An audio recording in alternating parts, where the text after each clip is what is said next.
শ্রীলঙ্কার বিপক্ষে এবারে লজ্জাজনকভাবে ইনিংস ব্যবধানে হেরে টেস্ট ক্যাপ্টেন্সি থেকে ক্যাপ্টেন্সি ছাড়ছেন বাংলাদেশ টেস্ট দলের ক্যাপ্টেন নাজমুল হোসেন শান্ত। শ্রীলঙ্কার বিপক্ষে প্রথম টেস্টে দুর্দান্ত 2 ইনিংসে 2টা সেঞ্চুরি, এরপরে দ্বিতীয় ইনিংসে ব্যাটিং ব্যর্থতার কারণে অবশ্য ইনিংস ব্যবধানে লজ্জাজনকভাবে হারে বাংলাদেশ ক্রিকেট টিম। চতুর্থ দিনে ব্যাটিং করতে নেমেছিল নাজমুল শান্তর বাহিনী লিটন কুমার দাসরা। ব্যাটিং করতে নেমে এই দিন 30 মিনিট কিংবা আধা ঘন্টাও টিকতে পারেনি বাংলাদেশের ব্যাটাররা।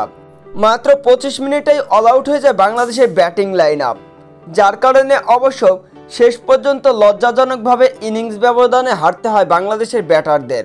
আর এমন লজ্জাজনক হারে অবশ্য টেস্ট ক্যাপ্টেন্সি থেকে স্টেপ ডাউন করছেন নাজমুল হোসেন শান্ত। ম্যাচ হারের পরে সংবাদ সম্মেলনে এসে নাজমুল হোসেন শান্ত তিনি বলেন, আমি টেস্ট ক্যাপ্টেন্সি থেকে স্টেপ ডাউন করছি, আমি আর এখন থেকে টেস্টের ক্যাপ্টেন্সি করব না, কেননা বোর্ড থেকে অনেকে অনেক রকম কিছু ভাবতে পারে।